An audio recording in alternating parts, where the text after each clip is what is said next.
Como eu tenho falado nesses últimos finais de semana, falando acerca da ação dos demônios, principalmente no que diz respeito aos ataques de Satanás, né, que ele desfere contra nós.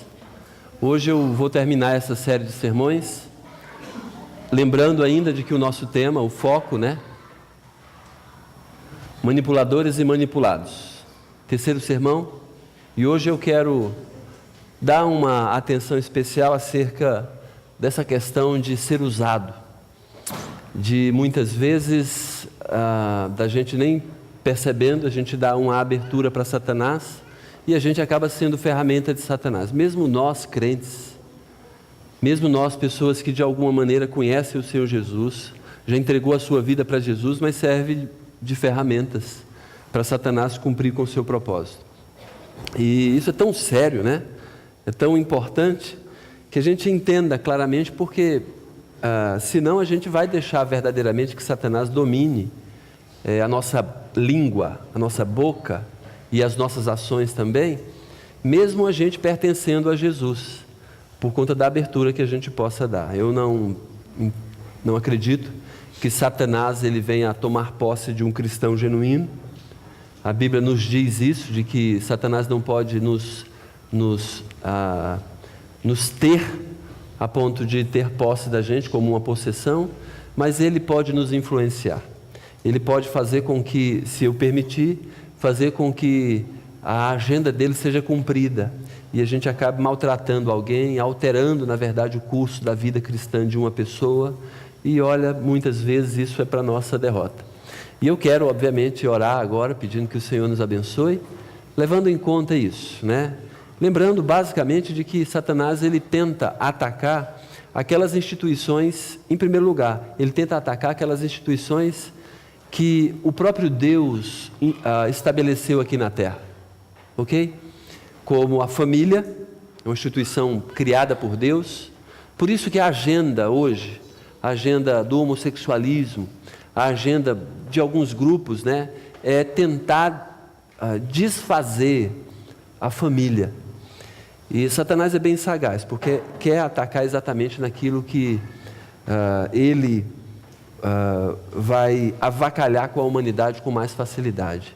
A igreja também é a igreja de Jesus Cristo, não a igreja instituição no que diz respeito a prédio, a denominações, mas a igreja invisível, a igreja com I maiúsculo, aquela que é composta por todos aqueles que entregaram a sua vida para Jesus salvar, todos aqueles que receberam a salvação dada por Jesus, ou receberam o próprio Jesus. E é bem pensando nisso que a gente tem que trabalhar, como a gente trabalhou nessas 2 últimas semanas, da gente combater, da gente não aceitar de que Satanás, né, seja aquele que reina através da nossa vida. Na verdade, né, entendendo claramente de que Jesus Cristo nos dá força o suficiente para a gente levar uma vida cristã de vitória. De que nós, obviamente, estamos num campo de batalha onde o Senhor Jesus é o nosso general, é aquele que vai à frente, aquele que nos protege. Ele mesmo disse isso, né? Que no nosso avanço, no progresso da nossa caminhada cristã, Ele estará conosco, Ele não vai nos deixar. Ele mesmo diz, eu não te deixarei, nunca jamais te abandonarei. De vários sentidos. Sentido de não nos desamparar quando a gente até mesmo está fraco, quando a gente caiu por alguma coisa, mas também quando a gente está batalhando e fazendo o que a gente deve fazer.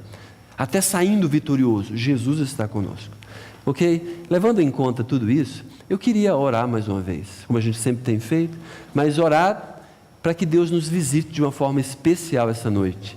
Para que a gente tenha entendido de que a gente não pode vacilar, que a gente não pode deixar de lado Jesus Cristo, que a gente não pode deixar ou permitir que Satanás use a nossa vida, até aqueles pontos fortes que nós temos. Algumas coisas positivas na nossa vida, ok? Permitir que Satanás use isso, para que a gente, na verdade, não permita isso. Para isso a gente tem que saber as artimanhas de Satanás. E hoje nós vamos ouvir um pouco mais acerca disso, tá bom? Por isso, curva a sua cabeça e feche seus olhos. Não estou falando feche a sua cabeça, ok? Não estou falando para você parar de pensar. Não, a gente vai ver o que a Bíblia diz. Para isso é necessário que você reflita junto comigo. Vamos fechar os nossos olhos agora, curvar a nossa cabeça e nós vamos fazer uma oração agora, tá bem? Pai eterno, muito obrigado porque o Senhor nos trouxe essa noite aqui. Reconhecemos claramente de que o Senhor tem um propósito especial para nós.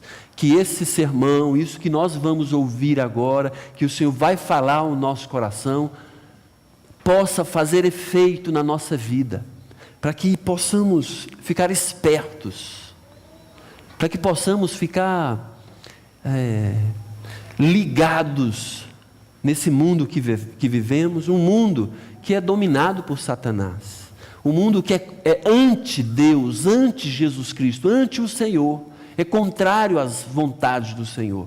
Esse mundo que tem tentado estabelecer a agenda contra a família e contra a igreja já tem feito muito estrago.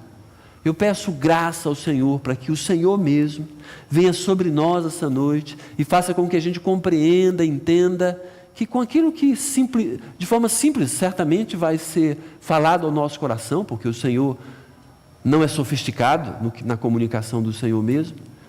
Pedimos que o Senhor nos alimente com a Tua palavra e nos abençoe a todos aqui, do mais novo ao mais velho, ao de mais idade, ao de menor idade, aqueles que têm mais tempo com o Senhor e aqueles que têm menos tempo com o Senhor. Que o Senhor abençoe esta igreja, todos que estamos aqui, reunidos no Teu nome para aprender do Senhor, também Te louvando, Te adorando com atenção à Tua palavra. Nos abençoe a todos, que possamos estar seguros, firmes no propósito de servir apenas o Senhor e não as intenções de Satanás. Jesus, reconhecemos que o Senhor é dono da nossa vida, de que Satanás já foi derrotado ali na cruz. Reconhecemos claramente, a Tua palavra diz isso, que o Senhor é vitorioso.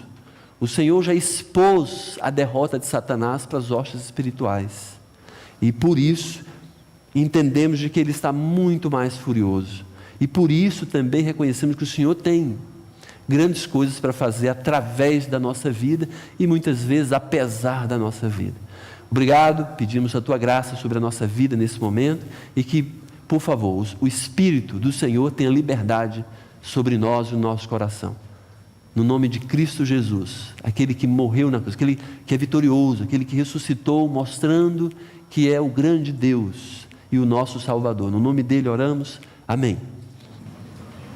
Ok, é com esse ímpeto que temos que reconhecer de que nós já estamos em guerra, ok? Estamos em guerra e a gente precisa entender algumas coisas. A Bíblia diz que aquele que é nascido de Deus, o maligno não o toca. E também diz que maior é o que está em nós do que aquele que está no mundo.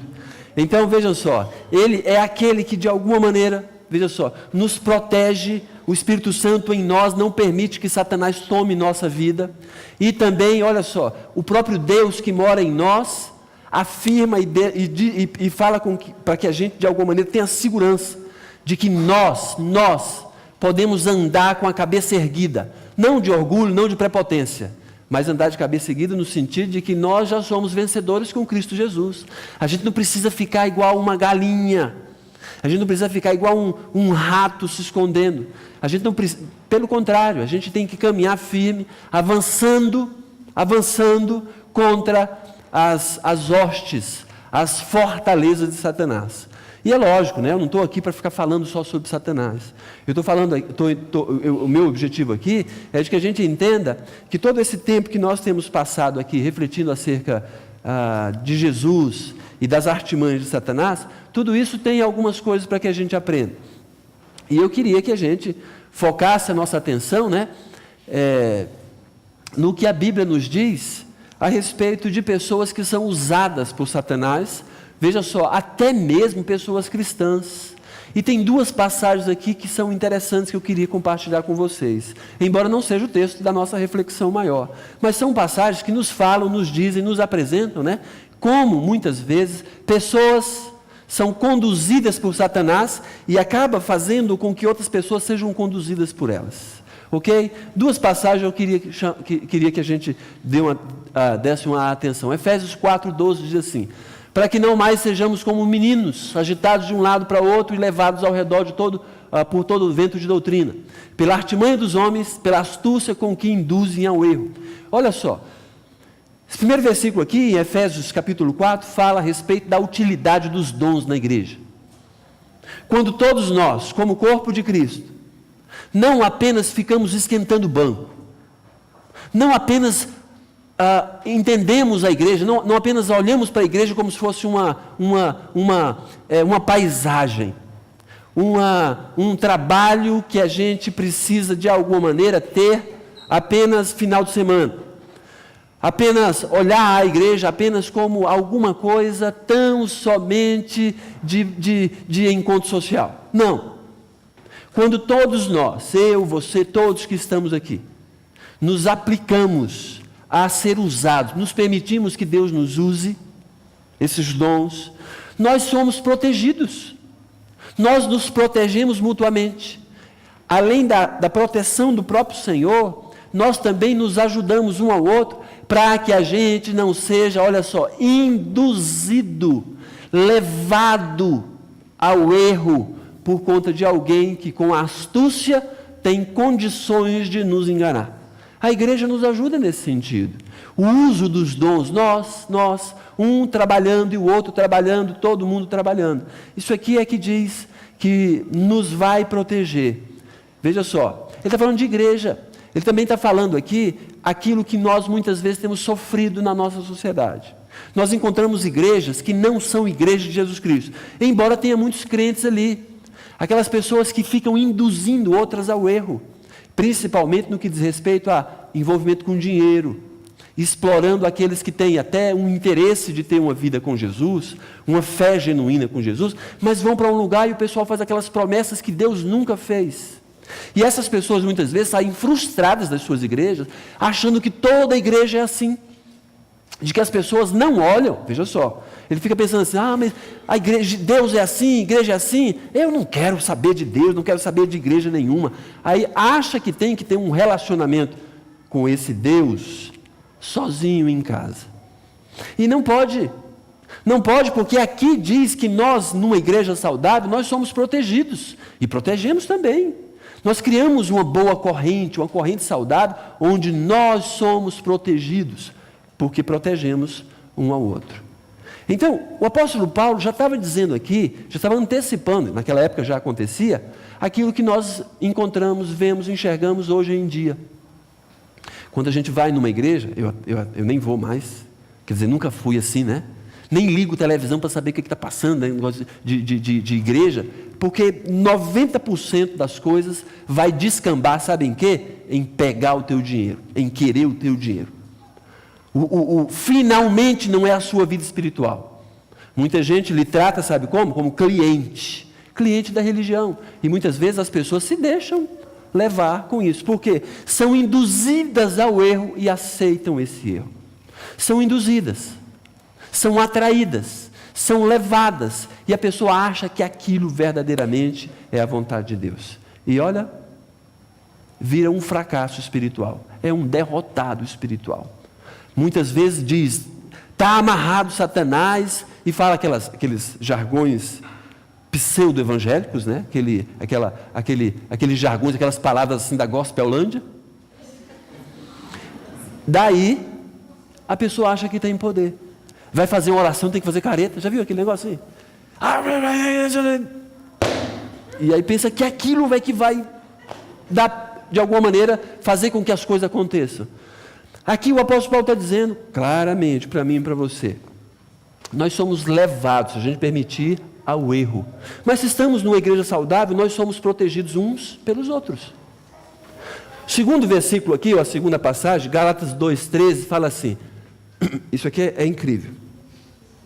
O apóstolo Paulo fazendo uma queixa, escrevendo e fazendo uma queixa, dizendo assim, e também os demais judeus dissimularam com ele, falando acerca de Pedro, a gente vai ver a respeito de Pedro daqui a pouco, dissimularam, fingiram, a ponto de o próprio Barnabé ter se deixado levar pelas dissimulações dele. Eu fiquei impressionado quando eu li esse texto, porque uma pessoa madura Não bastando Pedro, um dos apóstolos de Jesus, ter feito o que não devia, quer dizer, tendo uma postura de judeu no meio dos cristãos, querendo cumprir com a lei no meio de cristão. Tem igreja, gente, hoje, por mais absurda que possa parecer essa ideia, quer restabelecer, levantar os costumes judaicos do Antigo Testamento. Heresia pura, porque nós não somos o Israel. A igreja é outra revelação de Deus. Nós fomos inseridos no corpo de Cristo através da fé que temos em Jesus Cristo. Não precisamos praticar nenhuma lei judaica, nenhuma lei nacionalista. Não precisamos colocar a bandeira de Israel aqui. É claro que tem uma oração. Deus fala para a gente orar por Israel, pela paz de Israel. Vamos orar. Mas a gente não precisa andar de kippá. Não precisa pegar aquele chofar, aquele chifre, aquele negócio, e ficar tocando, e o pessoal, ai, que glória, que bênção, que poder. É nada. Não, isso é religião. O apóstolo Paulo está falando aqui, que Pedro, e no caso até Barnabé, que é uma pessoa altamente madura, Paulo devia muito a Barnabé, porque Paulo ele perseguia a igreja, e quando ele aceitou Jesus, quando ele foi convertido, foi Barnabé que pegou na mão de Paulo, e certamente discipulou Paulo, e levou para a comunidade cristã, porque a comunidade cristã fugia do apóstolo Paulo. O apóstolo Paulo matava todo mundo, e ninguém queria ficar perto do apóstolo Paulo. Barnabé foi um desses que fez com que Paulo recebesse o crédito de ser aquela pessoa que ia evangelizar muitas pessoas, falar do amor de Deus, ia ser o primeiro missionário no mundo, ok? Então Barnabé era um homem maduro, mas aqui diz, o apóstolo Paulo falando, que ele próprio se deixou ser levado, né, pela dissimulação deles, dessa questão do judaísmo dentro da igreja evangélica. Evangélica nesse sentido, não gospel, mas evangélico no sentido daqueles que estão baseados nos evangelhos, Mateus, Marcos, Lucas e João, explicado pelas cartas do apóstolo Paulo, as demais cartas, e terminado com Apocalipse.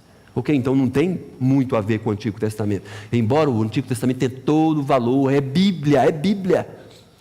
Mas muitas daquelas regras são nacionalistas. Era para o povo judeu, não cabe para a gente. Não tem aqui a gente pegar um manto aqui de Israel, não tem esse negócio da gente ser mais espiritual se for batizado no Rio Jordão. Tem gente que faz caravana e chega lá, rebatiza, porque acha que de alguma maneira ele vai ser mais poderoso por causa disso. Aí Jesus apresenta, puxa vida, que coisa, né? É descabida isso, porque nós não somos judeus, nós somos cristãos, pertencemos a Jesus. A gente não precisou nascer em Israel, a gente não precisou declarar a fé judaica, a gente tão somente tem fé em Jesus Cristo. Ok? Então, essas duas passagens aqui falam de que gente leva outras ao erro, porque são dissimulados. Ok? Muitas vezes porque pessoas são maléficas mesmo. E aí faz alguma coisa, e aí leva outras pessoas ao erro. E a gente tem muitos lugares que a gente vê acontecer isso. Nas igrejas, nas famílias, na sociedade, a gente sabe disso. Ok? Mas a tristeza nossa é quando a gente percebe que uma pessoa fundamentada no Evangelho permite que Satanás a use, fale através da boca dela, ok? Boca dela é uma cacofonia feia, né? Fala através da sua boca, ok? Vamos ler então, Mateus capítulo 16, a partir do verso 21, diz assim: desde esse tempo começou Jesus Cristo a mostrar a seus discípulos que lhe era necessário seguir para Jerusalém e sofrer muitas coisas dos anciãos, dos principais sacerdotes e dos escribas, ser morto e ressuscitado no terceiro dia. A primeira parte dessa passagem aqui vai falar a respeito da revelação de Jesus, que até tinha dito para os seus apóstolos, falando assim, olha, lembra quando Pedro falou, tu és o Cristo? Lembra que quando Jesus falou para os seus discípulos ali, o que dizem o povo que eu sou? Lembram disso? E aí as pessoas começaram a falar, tem gente dizendo que tu é Elias que ressuscitou, João Batista que ressuscitou, é um dos antigos profetas. Aí Jesus falou, e vocês, que dizeis que eu sou? Falando para os próprios apóstolos de Jesus. Aí Pedro levantou, né? Tu és o Cristo, tu és o Messias, tu és o Salvador. Aí Jesus, olha que impressionante. Você recebeu uma revelação tão preciosa agora, Pedro, tão preciosa, que é sobre essa revelação sua que eu vou instituir a minha igreja. Aí, mais adiante, alguns versículos antes disso aqui, aconteceu esse episódio, e aí Jesus fala assim, mas olha, não falem ainda que eu sou o Cristo, porque ainda tem uma agenda para cumprir. Não sai dizendo por aí que eu sou o Cristo, agora não, tem a hora correta. Aí é quando Jesus fala assim, a partir desse momento, Jesus começou a mostrar aos seus discípulos que era necessário, que não era só importante, gente, mas era vital, era a razão pela qual Jesus Cristo tinha vindo ao mundo. Jesus veio com uma missão. Qual era a missão? Cruz. Então Jesus estava determinado a ir para a cruz, cumprir com o propósito pelo qual ele veio ao mundo. Era necessário seguir para Jerusalém, sofrer muitas coisas dos anciãos, dos principais sacerdotes e dos escribas, ser morto e ressuscitado no terceiro dia. Então Jesus explicou a respeito da necessidade dele sofrer. E Pedro, chamando-o à parte, começou a reprová-lo. Para aí. Pera. Quem bexiga Pedro acha que é para reprovar Jesus Cristo? Fala para mim. Há 7 versículos antes, provavelmente, Jesus meio que falou, Pedro, você foi usado agora pelo Espírito Santo. Quando Pedro falou, tu és o Cristo, tu és o Salvador. E aqui o camarada, bola fora de todo tipo. O camarada que, no pênalti assim, chutou e saiu de lateral a bola. O camarada que tinha tudo, para de alguma maneira continuar a mostrar que é maduro, né? Aquela coisa, né? A pessoa que a Bíblia mesmo diz, a pessoa que fala demais, né? Ela acaba envergonhando ou falando besteira, né? É aquela que tropeça nas próprias palavras, né? Aí Pedro reprova Jesus, é incrível. Não, na verdade, os discípulos de Jesus, às vezes, a gente percebe, Jesus tinha que suportar os discípulos, porque Jesus tinha um propósito com aqueles discípulos. Jesus olhava era para o final mesmo, porque se olhasse para a hora, Jesus dava cascudo naqueles caras. Já encorajava, certamente. Da mesma maneira, a gente ouve, muitas vezes, pessoas que nos querem induzir ao erro, piorando o nosso sofrimento, a nossa batalha, a lida, o esforço, querendo avacalhar. Sabe, falando o quê? Ah, coitado, tem compaixão de ti, fulano, tem compaixão de ti. Mas a gente tem uma meta para alcançar, a gente tem um objetivo para alcançar. E Satanás não quer que a gente alcance essa meta. Nós, como cristãos, certamente diz respeito à vida que não é fácil mesmo, mas uma vida muito prazerosa também. Jesus, o texto diz claramente, Jesus dizendo, vou sofrer, vou ser maltratado, vou morrer, mas também vou ressuscitar. O foco de Pedro era para ser o quê? Na ressurreição de Cristo. Mas o foco de Pedro foi o quê? No sofrimento de Cristo. Então fala, Jesus, o que é isso? Porque muitas das vezes as pessoas querem nos induzir o erro, não olha para a vitória. Aquele que fala, você vai ficar estudando, ao invés de falar assim, puxa vida, eu queria estar estudando igual você, porque lá na frente, isso vai ser recompensado.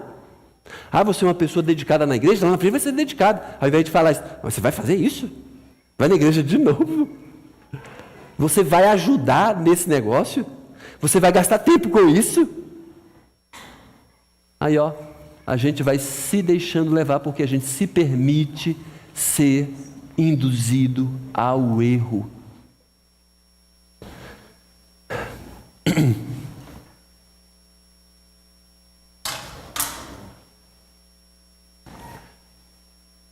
Era necessário seguir para Jerusalém, sofrer muitas coisas dos anciãos, dos principais sacerdotes, dos escribas, ser morto e ressuscitado no terceiro dia. A gente tem que olhar para a vitória de Jesus. Se tem algo que nos consola, e deve consolar o seu coração, e deve consolar o meu coração, de que, olha, mesmo que seja sofrimento hoje, Deus tem uma promessa positiva para a nossa vida. Mesmo que você esteja enfermo hoje, mesmo que você esteja à beira da morte, você tem que levar em conta Jesus, porque Jesus é que nos promete a vitória. E a vitória é sobre a morte, nós vamos morar com Ele no céu. Tem coisa melhor do que isso? Não tem, não tem. Porque não adianta a gente passar 10, 20, 30, 50, 100 anos aqui e depois ir para o inferno. Por mais que você possa usufruir, que nem consegue usufruir, porque ser humano é uma insatisfação constante. Por isso tem muita gente drogada. Por isso tem muitos assassinos. Por isso que tem muita gente que não para de trabalhar, não para de trabalhar, não para de trabalhar, não para de trabalhar. Porque é insatisfação pura. Ser humano é assim. Se Deus não estiver no lugar, alguma coisa vai ocupar o lugar de Deus. Por isso que é importante a gente entender. A nossa chegada, o final, é bem melhor do que o presente. É muito mais valioso. Por isso que o apóstolo Paulo disse para a igreja: estou bem certo que aquele que começou boa obra em vós há de completá-la até o dia de Cristo Jesus. E vai completar mesmo. Naquele dia nós chegaremos lá. Ok? E vamos usufruir. E eternamente vamos usufruir.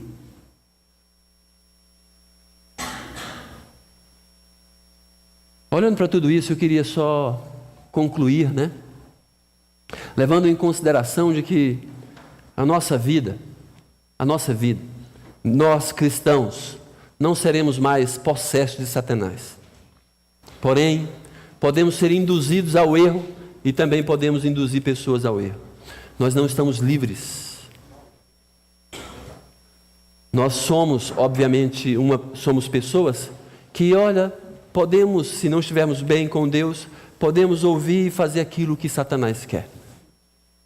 Às vezes somos induzidos, porque tem gente que quer nos tornar avatares dela. Ela quer fazer alguma coisa má e leva outra pessoa a fazer má. Não foi eu mesmo. Outra pessoa fez por mim. Alguém fez por mim. Conseguiu? E que se dane você que foi a ferramenta e foi usado por ela. Podemos ser induzidos ao erro, mas também podemos induzir pessoas ao erro. Se a gente não estiver com Deus, ou uma coisa ou outra pode acontecer a qualquer momento. Podemos servir aos propósitos de Deus ou do diabo na vida das pessoas. Quem você prefere? Você prefere cumprir a agenda de quem? A única maneira da gente ter, de alguma maneira, sucesso nisso, é saber que se eu me sujeitar a Deus e resistir ao diabo, ele não fica perto de mim. Sujeitar-vos, pois, a Deus e resistir ao diabo, ele fugirá de vós. Tiago 4,7. Que diz respeito ao quê? Eu tenho uma vida que agrada a Deus. Se eu fizer isso, a Bíblia diz que Satanás não suporta, não chega perto e não vai ficar buzinando no meu ouvido para eu fazer uma besteira. Às vezes a gente fica surpreso com o que a gente fez. Deus não ficou surpreso porque Deus sabe da nossa condição, que a gente é avacalhado mesmo. Mas quando a gente é surpreso, a gente vai ter que entender que a gente aceitou aquela sugestão, seja de uma pessoa usada por Satanás ou pelo próprio Satanás. E daí a gente, obviamente, para que isso não se repita, é um pacto, uma aliança, um combinado com Deus, de eu me sujeitar a Ele, para não passar vergonha depois, para eu não ser uma pessoa que vai ser envergonhada, porque Satanás só está esperando a oportunidade. Sujeitai-vos, pois, a Deus e resistir ao diabo, e ele fugirá de vós. É Satanás que vai fugir, não é Deus. Pensa um pouco acerca disso agora. Satanás está livre ainda no mundo. Ele tem os seus demônios. E às vezes, porque muitas vezes sabe que não pode entrar na igreja do jeito que ele quer, ou na família muitas vezes, ele quer te usar para os propósitos dele. Avalia a partir de agora o seu jeito. Porque tem gente que fala assim: não, meu jeito é meu jeito. Só que o seu jeito cristão tem que ser o jeito de Deus. Você tem que ter domínio próprio. Você tem que ter alegria. Você tem que ser paciente. Você tem que ser bondoso, se for cristão.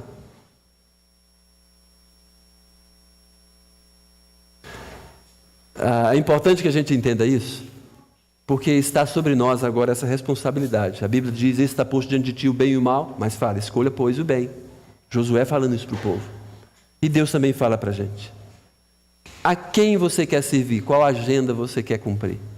A de Deus, que é melhor para você, ou a de Satanás? A de Deus, é claro, pois não é qualquer um que cumpre a agenda de Deus, não. Não é qualquer um. Por isso agora faça um pacto com Deus. Senhor, não permita de eu ser usado por Satanás. Meu jeito, o meu gênio, as minhas palavras, as minhas ações, não permita que eu avacalhe com ninguém. Não permita que o Senhor seja envergonhado. Não permita que Satanás seja usado, ou ele me use, ou alguma coisa que venha envergonhar o teu nome. Faça esse pacto agora. Nós vamos orar e, sinceramente, Deus já lhe deu o suficiente para você fazer boas escolhas. E você pode fazer essa escolha agora e dizer: vou me sujeitar a Deus mesmo. Como? Cumprindo aquilo que Ele quer da minha vida, sendo uma pessoa mais piedosa, mais devota, lendo mais a Bíblia, orando, fazendo bem para as pessoas, frequentando a igreja mesmo, igreja saudável, igreja que me desafia a caminhar com Ele. Esse é o remédio, essa é a solução. O diabo já não atinge, já não entra no meu coração, mas atinge a minha vida e quer atingir outras pessoas através da minha vida. Vamos orar. Mais uma vez, feche os seus olhos e curva a sua cabeça. Vamos orar e seja sincero com Deus agora. Peça perdão se você precisa pedir perdão. Coloque-se diante de Deus, dizendo: Senhor, me faz entender o que eu preciso entender agora. Aquilo que já errei, aquilo que pequei contra o Senhor, está diante de Ti agora. Estou pedindo perdão ao Senhor. Se eu tenho que pedir perdão a alguma pessoa, me lembra para eu restituir. Não posso caminhar errando, achando que o tempo vai apagar. Não, é o pecado que limpa, não é o tempo que limpa.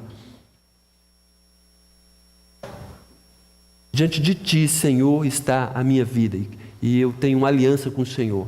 Eu quero cumprir com a minha aliança, com o meu combinado, o meu contrato, que é fazer a Tua vontade e não a minha. O Senhor ser o meu gerente, meu dono, meu guia, meu piloto, e não eu mesmo. Pai bendito, muito obrigado, Senhor, por esse encorajamento que o Senhor nos traz. Muito obrigado pela verdade que o Senhor nos apresenta, de que verdadeiramente nós podemos servir à agenda do Senhor, abençoar as pessoas ao invés de induzi-las ao erro, ajudá-las, encorajá-las, ter uma boa palavra, ao invés de destruí-las, de levá-las para o buraco, de levá-las para o erro. Pai, por favor, nos abençoe. Que as ações que Satanás teve em mim, através de mim, que isso realmente esteja diante do Senhor, e eu peço perdão ao Senhor agora pelo que fiz. Me traz à memória o que eu preciso resolver, Senhor. Também, Pai, eu quero Te agradecer pelo privilégio que o Senhor nos dá de sermos filhos do Senhor e estarmos aqui sendo desafiados pela Tua palavra. Eu peço a Tua graça, Senhor. Peço a Tua graça para que o Senhor verdadeiramente reine na nossa vida, na vida de todos que estamos aqui. Nós precisamos do Senhor mesmo. Por isso, entregamos a Ti mais uma vez a nossa vida. Entregamos, consagramos, reconsagramos a nossa vida para uso do Senhor, tão somente do Senhor. Obrigado por esta noite, obrigado por tudo. Te louvamos. Obrigado porque o Senhor nos alerta contra Satanás, nos protege contra Satanás e nos diz claramente que ao nos sujeitarmos ao Senhor, Ele nem vai ficar perto da gente, nem vai nos influenciar, nem vai usar as pessoas para nos influenciar, porque o Senhor é maior do que Ele. O Senhor é quem, obviamente, faz, a santidade do Senhor faz com que Ele fique distante de nós. Obrigado, Senhor, pela Tua palavra, pelo desafio, no nome de Jesus Cristo. Amém. Ok. Eu quero dar alguns avisos.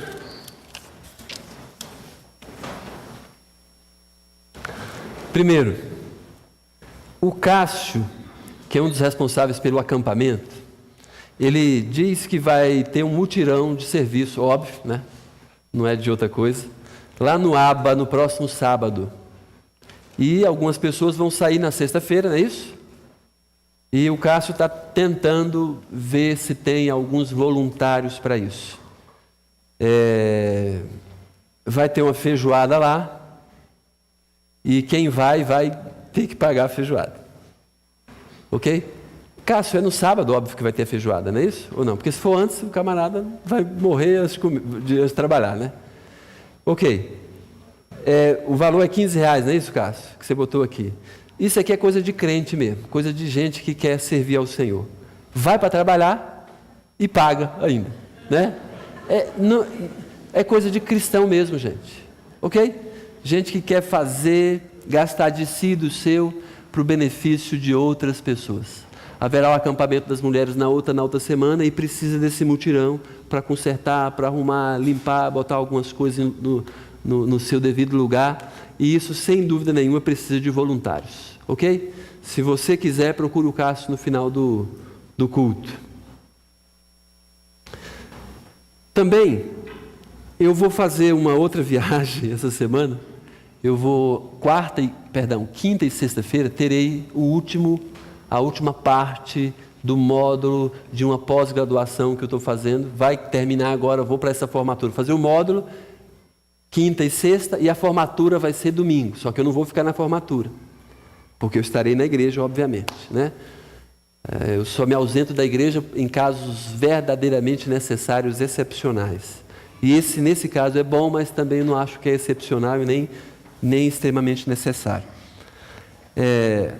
Eu queria que vocês orassem por mim, por esse tempo que eu vou passar lá. E pela minha família, obviamente, que já teve a minha ausência esses dias atrás e vai ter também esses 2 dias, né? E desses dias atrás, o meu outro aviso aqui é agradecer as orações de vocês, porque aquele grupo de homens daqui da igreja que foi para São Paulo, para Campinas, foi muito abençoado lá.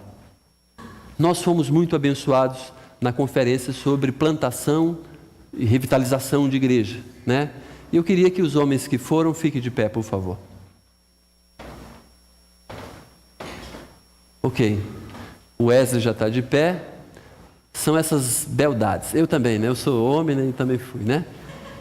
Então, e quero obviamente agradecer a esses homens, né, pela disposição, disponibilidade, voluntariedade de ir para abençoar a nossa igreja.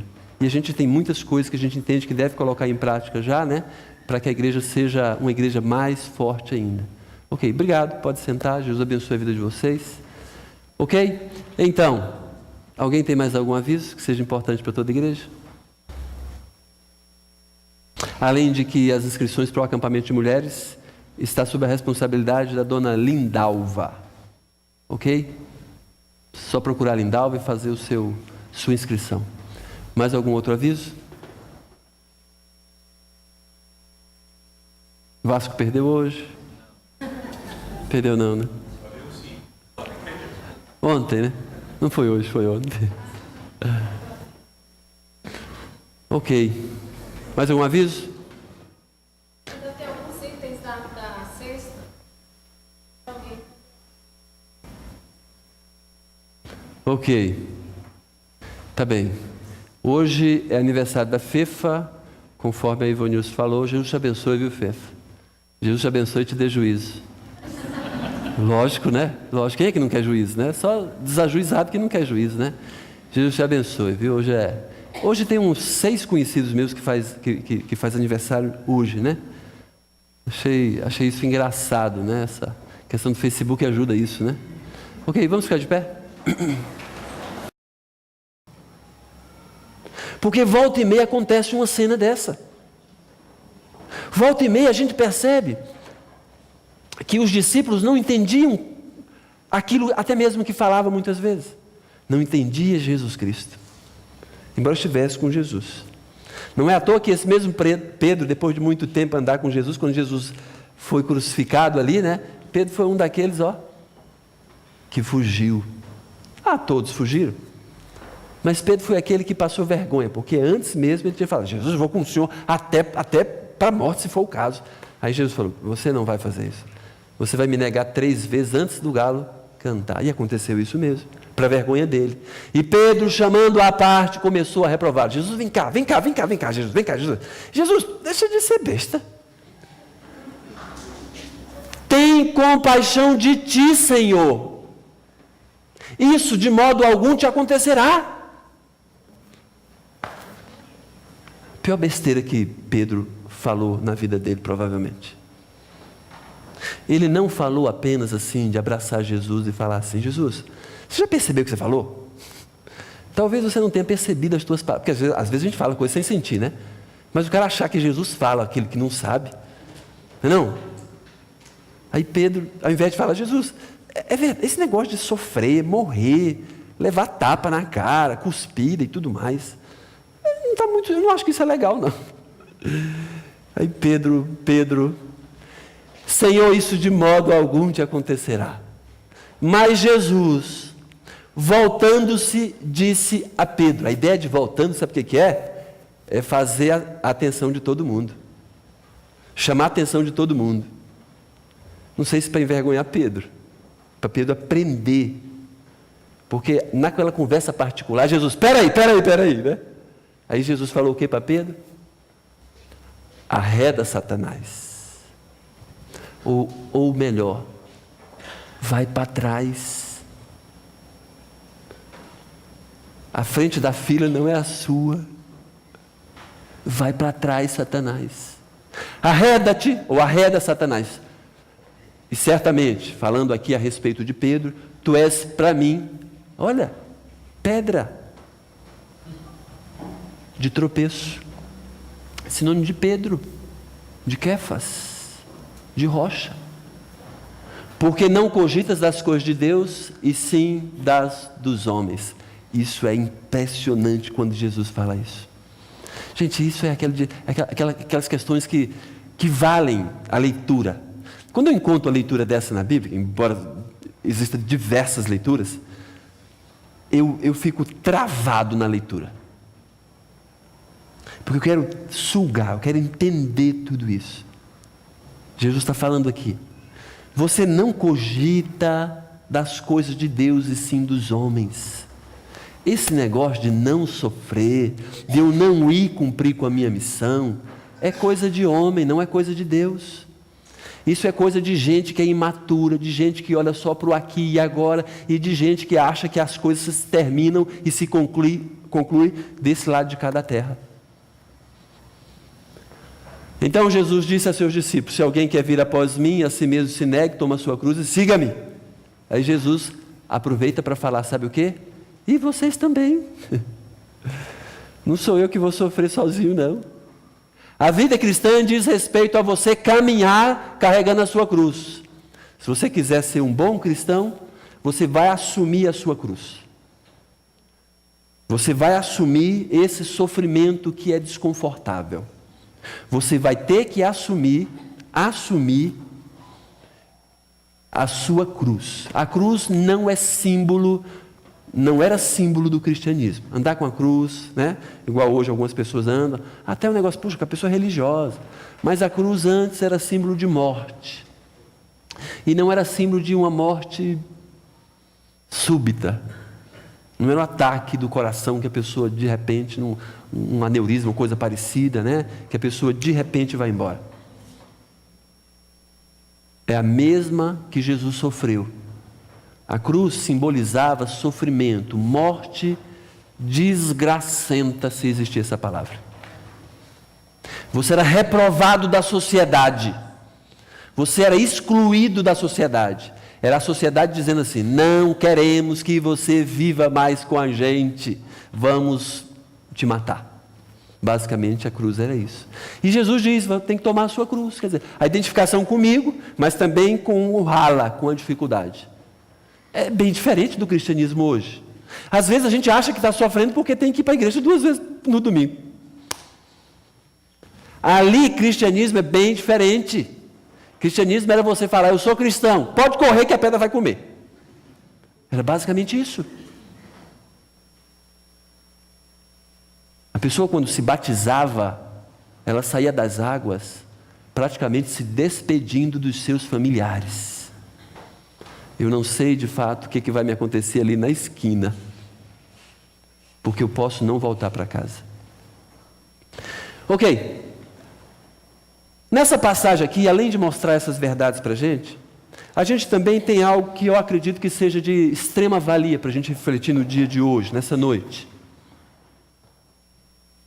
A estratégia daqueles que nos induzem ou nos querem induzir ao erro, muitas vezes sendo usado por Satanás. Nesse caso aqui, como falei, eu não acredito que Pedro estivesse possesso do capeta. Eu acredito, na verdade, que Satanás estava ali falando ao ouvido de Pedro. E Pedro, muitas vezes, querendo colocar ou ter aquela postura assim de muito espiritual, de querer ser mais real do que o rei, muitas vezes é assim. Deus manda fazer uma coisa, não, Deus não sabe o que está fazendo, só pode. Eu sei, aí faz alguma coisa e a pessoa acha que é mais, ou sabe mais do que o próprio Deus.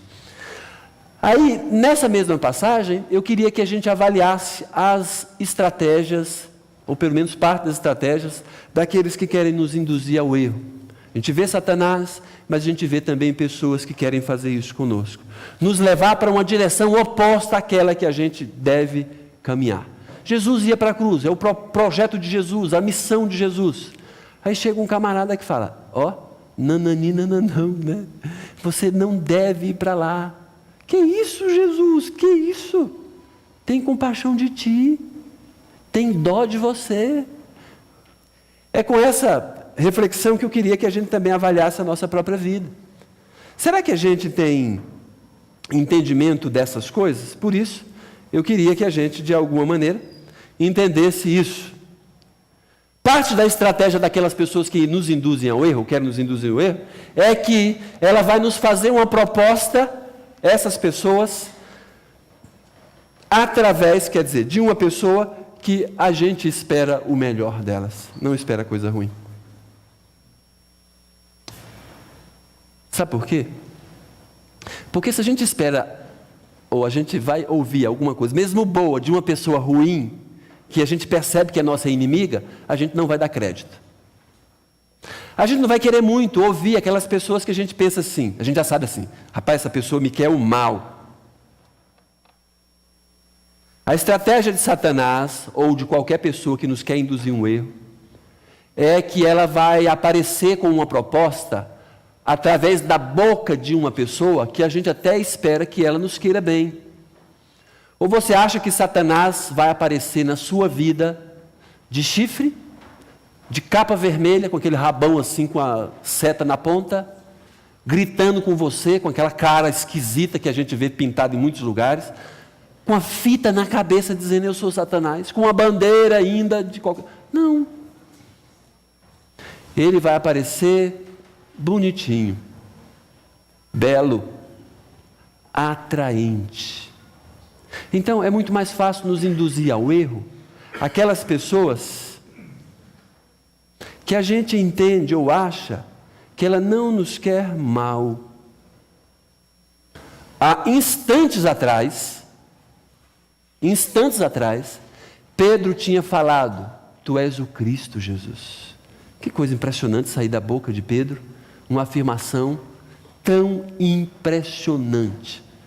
Jesus chegou a falar, olha, não foi sangue, não foi nada que revelou para vocês, foi o próprio Deus. Ah, Pedro, que bom que você se permitiu se deixar, né, ser usado por Deus. Então são essas pessoas, muitas vezes, que estragam de alguma maneira a nossa vida, porque elas, a gente espera o bem e ela vem com o mal. Quantas pessoas já morreram comendo bolo de aniversário envenenado? Puxa vida, a pessoa não vai esperar um bolo de aniversário, um negócio, comemoração, alegria, e muitas pessoas envenenam isso. Volta e meia a gente tem uma história dessa. Isso quer dizer o quê? É daquele lugar que a gente não espera muita maldade contra nós ou daquela pessoa, que muitas vezes vem alguma atuação de Satanás para nos desviar do rumo. tem um conhecido, quer dizer, meu pai tem um conhecido, e era conhecido da gente quando a gente era pequeno, que ele tomava umas canas, certa ocasião ele tomou e sabia do resultado do dia seguinte, né? Ressaca, aquela situação mal e tudo mais. Já chegou tarde em casa, baqueado, meio bêbado, aquele negócio todo.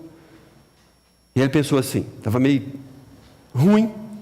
Ele pensou assim, pai, sabe o que eu vou fazer logo? Eu vou tomar um Engov, né? Um remédio para poder já combater a ressaca que eu vou ter. Aí meio que saiu assim, com o olho virado, né? Aquele negócio todo, foi para a farmacinha, pegou o comprimido e tomou. Vou tomar logo 2, né? Tomou. Só que ele não tinha tomado um Engov, ele tinha tomado um laxante.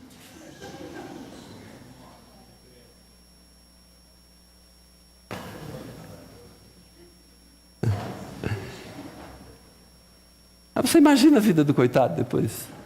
No dia seguinte não era enxaqueca.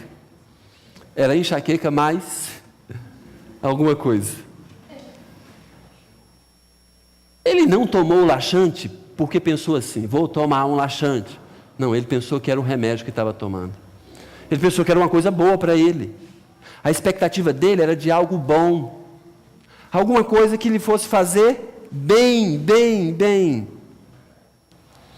Um dos líderes espirituais mais conhecidos no mundo se chamava Jim Jones. Americano, criou uma seita,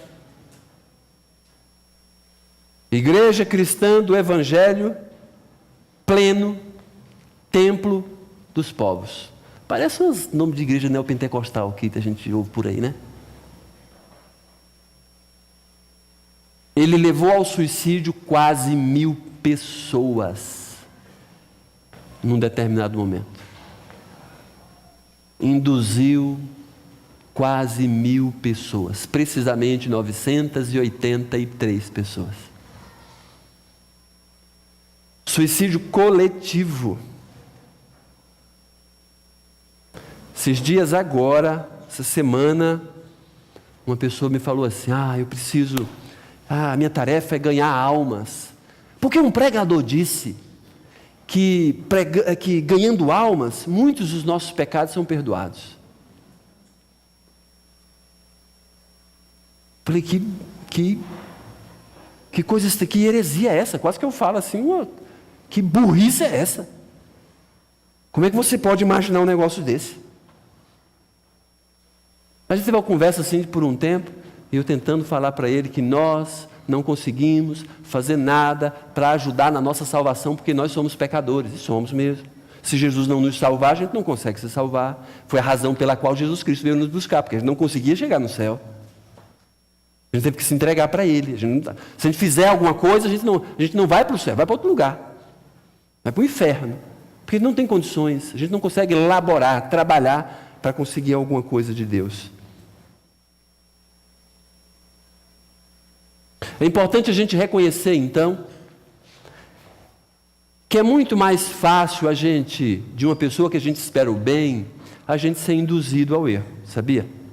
Por isso que a Bíblia diz que eu tenho que olhar para a palavra sempre.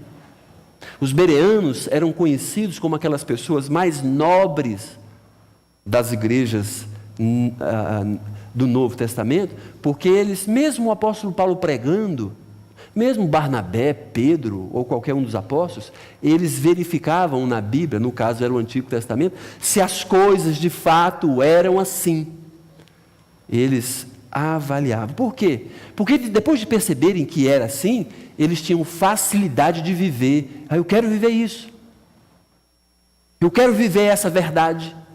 Mas eles não aceitavam sem passar pelo crivo da palavra. A peneira era a Bíblia mesmo. Se é verdade, eu vou viver intensamente isso. Mas se não for, não vou ficar perto aqui. Eu não vou chegar nem perto. Às vezes, eu tenho falado, e às vezes algumas pessoas me interpretam mal, né? Quando eu falo que, se a gente ouve uma música secular, que na minha perspectiva não é pecado, eu sei que não é pecado, cultura não é pecado, é lógico, dependendo da música. Tem música imoral, tem música que fala que é anti-Deus, tem música... Isso a gente não deve apreciar mesmo, não. Mas tem música que não tem.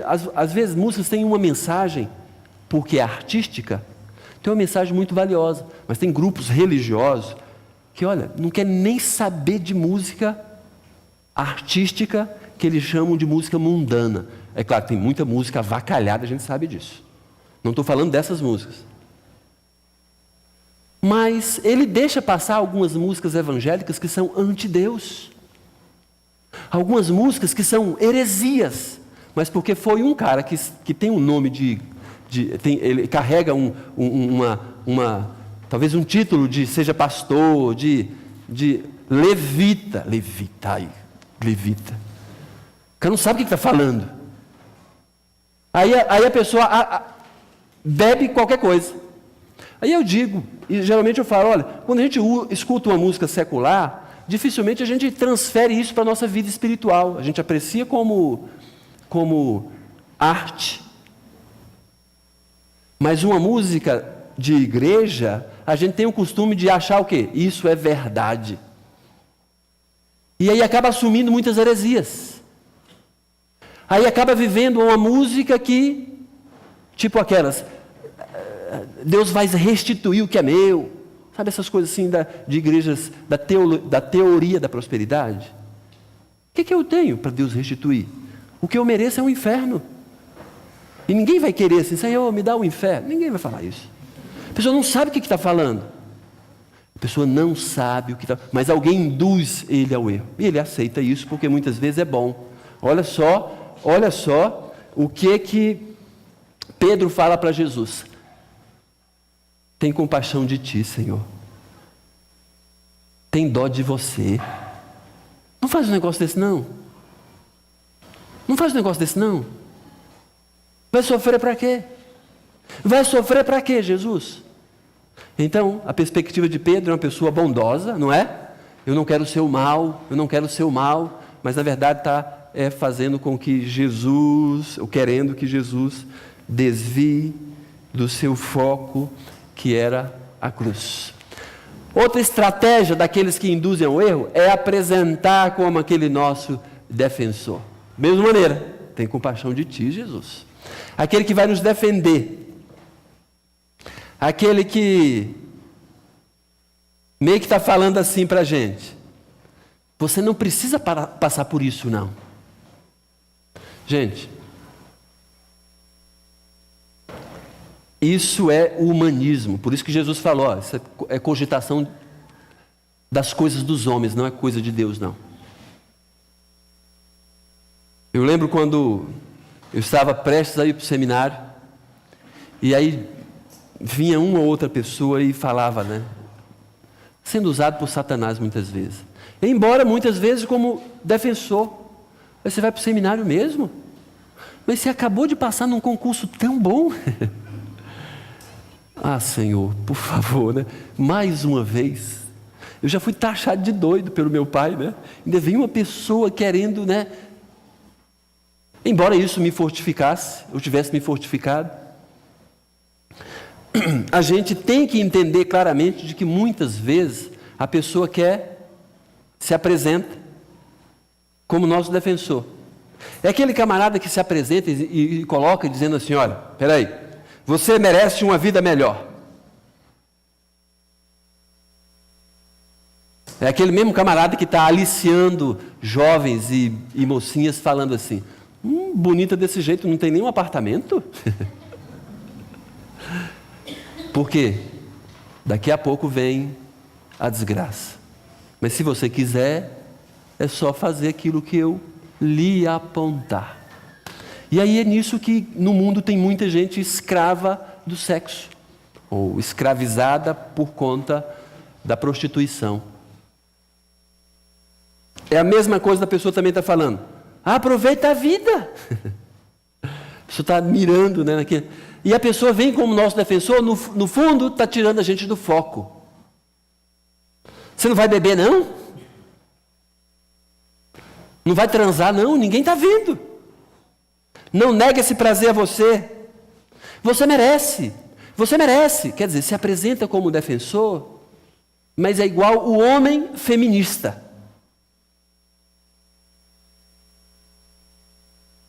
que no fundo, é uma desgraça, tanto para as mulheres, como para os próprios homens. Tem compaixão de ti, Senhor. A estratégia daquelas pessoas que nos induzem ao erro, muitas vezes vem com essa capa de gente que nos está defendendo. Olha bem para você, você não merece isso, você merece uma vida melhor, aproveita a vida. E se a gente não estiver focado, a gente vai ser induzido ao erro. Quantas pessoas já se perderam na vida? Quantas pessoas sequer têm uma profissão hoje? Quantas pessoas não estudaram? Sabe por quê?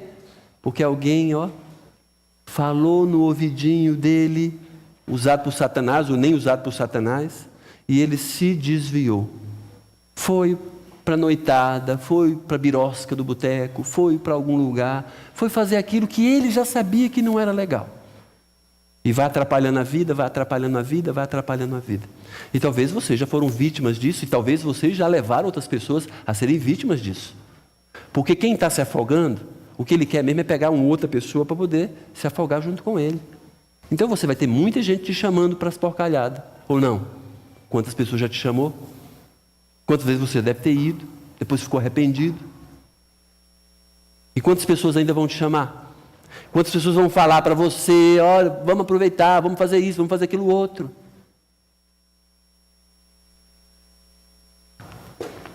Terceiro e último lugar, como parte das estratégias das pessoas que nos induzem ao erro, vai piorar o nosso sofrimento, mas não vai falar da vitória. Tem compaixão de ti, Lucas. Tem compaixão de ti, Elvis. Tem compaixão de ti, Irani. Tem compaixão de ti, Sérgia. Tem compaixão de ti, Lucas. Outro Lucas. Tem compaixão de ti, Júnior. Tem compaixão de ti, Abisaí.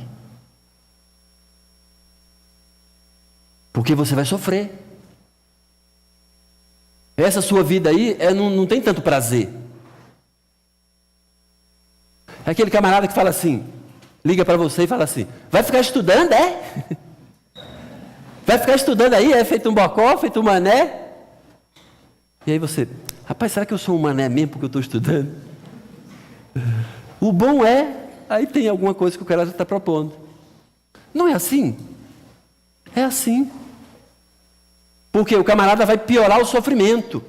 Vai piorar o sofrimento. Vai falar, não está doendo, não está doendo, está doendo, está doendo. Não está doendo, está tudo doendo. Eu lembro quando a minha mãe faleceu, eu sempre era muito apegado à minha mãe, né? A minha mãe vendia Avon e eu era aquele que era o meio que companheiro dela.